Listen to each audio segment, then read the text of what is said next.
Wife, I'm filing for divorce tomorrow. You have nothing to hope for. I've thought of everything. The apartment is re-registered to my mother, the car to my sister, the dacha to my father. So from tomorrow you're a homeless person. My husband wanted to give me a hard time, but I just felt it. Hello, dear listeners. Every family is a small theater with its own roles, masks, and dramas. Today we'll raise the curtain. Maybe he's tired at work. Nina's friend's sad look didn't convince her of what she had said. She shook her head. Her friend's theory was certainly convincing, but Tanya had taken into account a couple of little things that refuted it. For example, Talik had been wanted in the office several times already and they had called her to tell her husband to show up. A person who works a lot doesn't disappear like that without saying a word to anyone. He hadn't shown up at work for a month. Nina destroyed her friend's version, and she sighed and nodded understandingly. Then maybe his mother is sick and doesn't want to bother you. Nina couldn't help but snort. For so many years I've been like a girl, running errands, and now I can't bother you. Well, at least don't make me laugh. Believe me, if my mother-in-law suddenly got sick, I would be the first to know. He would have personally taken me there and left me sitting next to her. No, she knew something else here and was sure that she wouldn't like it, though. Let her friend put forward her versions as much as she wanted. Anya knew that Tolia had gone on a spree. Unfortunately, she had no evidence, but she had a hunch. She simply screamed that things were going badly. Her sleep was disturbed, she became restless, she shuddered at every rustle, and her husband was so irritating that she could hardly be near him. And, of course, he himself didn't even suspect it. He behaved as usual. More precisely, he thought that he behaved as always. But she hated even the slightest changes in his behavior and character. She noticed how he began to offer his cheek for kissing instead of his lips, and how her innocent, at first glance, questions began to irritate him. That he was often late, and when he came home, he was full. As if he had already had dinner somewhere. And his family, which used to smile at her cloyingly, feigning universal love, insincere, of course, now behaved even more disgustingly. His mother-in-law recently came by, and Nina barely restrained herself from throwing her out the door. She walked around the apartment like a mistress, moving things, poking her nose everywhere, and her words, "Is it possible to neglect a home like this? If I were the mistress here, I would have perfect order here. It would be a piece of candy, not an apartment. Who stacks spices like that? Oh, and the pots. Why are they stacked the wrong size? My poor Talenka, he spent so much money, and you don't know how to appreciate the honor bestowed upon you." Nina didn't argue, because it was simply unrealistic to convince her mother-in-law of her beliefs. She had gotten it into her head that everything they had was her son's achievement. And the fact that the daughter-in-law worked like crazy and invested every penny into the family's home was just a trifle. She preferred not to take this into account, because it was Nina's duty. And the fact that Nina's parents helped their son-in-law, and that he owed everything he had to them, was not discussed in the family at all and was strictly forbidden. As if it were some kind of shameful secret that was easier to forget than to stir up.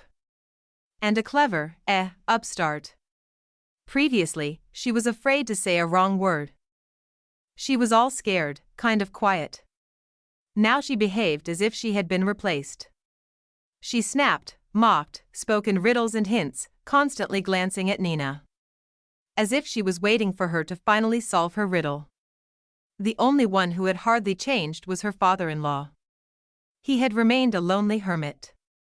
He had always been unsociable and preferred solitude to company. Now he has left the city altogether. Nina didn't know where, but her husband said that his father had decided to take a break from the hustle and bustle, family squabbles, and had gone somewhere in Debris. The city had already gotten on his nerves. So he decided to take a break from all this.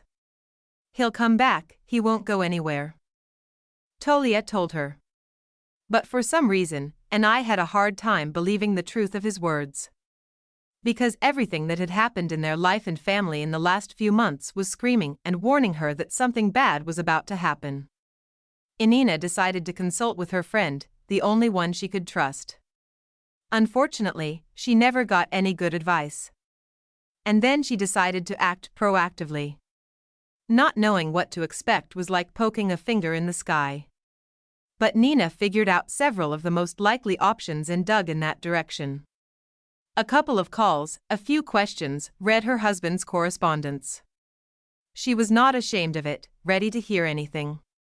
But before she had time to get to the truth, her husband suddenly stunned her. He came home unusually cheerful and declared from the doorway, "Well, Nina, that's it, tomorrow I'm filing for divorce. I'm tired of pretending, and I'm tired of looking at you too. So get ready, wife," he said with an intonation like a clown in a circus. Only he was the only one who found it funny.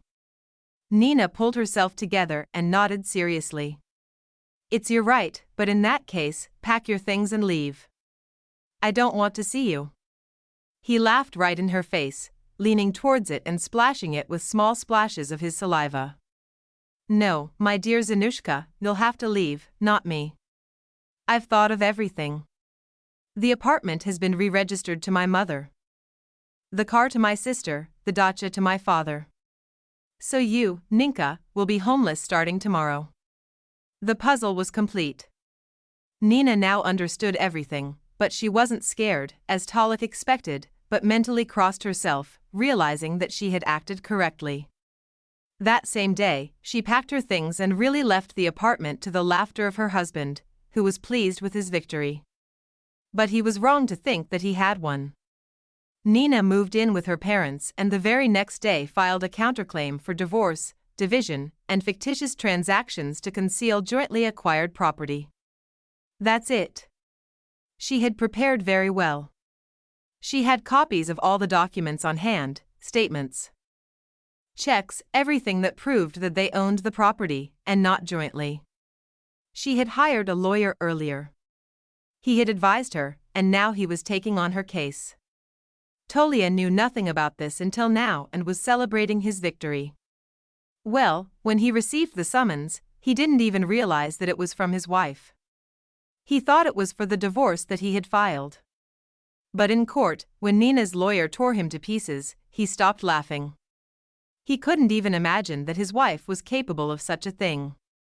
He decided that he had protected himself, but it turned out, aggravated his guilt. The court delved into all the details for a long time, rechecked, compared, and submitted requests to the relevant authorities. Whatever Tolia tried, nothing helped him. The property transactions were declared invalid. The court ordered him to share everything he had with his wife, including his business and money, apartment and dacha, and even his car. After all, Nina contributed to the family equally with him, never sat without work for a day, and was involved in almost every major purchase. She was supported in this fight by her parents and a friend, but Tolia received no support, but a barrage of accusations that he was to blame himself. His mother was angry that the apartment had slipped out of her hands. It turned out that she had not planned to give it back to her son later. The woman had her own plans for this home, which had now gone up in smoke. The sister did not speak to him at all now. The car, which she had to sell, she had already promised to give to her lover if he married her. Well, when it did not work out, he left her. Father did not sympathize with his son, he only said, "And I told you that the idea was crap." Nina is not stupid, she felt it. It's a pity that we couldn't even save the dacha. I put so much effort into the seedlings, the land, the repairs. You talk to her, maybe she will agree to the ransom. Nina agreed, because her father-in-law personally asked her about it and gave her money from his pocket. So the dacha turned out to be the only property that her husband had left. They were divorced, the division took place, everything was settled within a few months. And only after that Nina was able to completely relax and feel, let go. The intuition that had literally been screaming for the past few months, not allowing her to live in peace, finally died down. But Tolia did not. He suddenly decided that what he had committed was not such a serious crime, and decided to replay everything. 6 months after the divorce, he found his ex-wife, showed up on her doorstep with flowers and champagne, and with a disarming smile said, "I suggest we forget this unpleasant incident and try again. I realized that I will not meet a better woman than you. I broke off all my affairs and am ready to become an exemplary family man." Nina simply closed the door in his face and called security. She did not even bother explaining to her ex-husband. It made no sense if he really did not understand what he had done. And even if he crawled on his knees, her decision would have been the same. She was not going to return to a relationship where she was used, humiliated, but not loved. She had already tasted the free life, and she liked it. So she did not even consider Tolia's offer, erasing it from her memory, like an unpleasant dream in the morning. Respond in the comments, what hooked you in particular? Everything is a small holiday for us. A subscription is a bridge to new discoveries about family.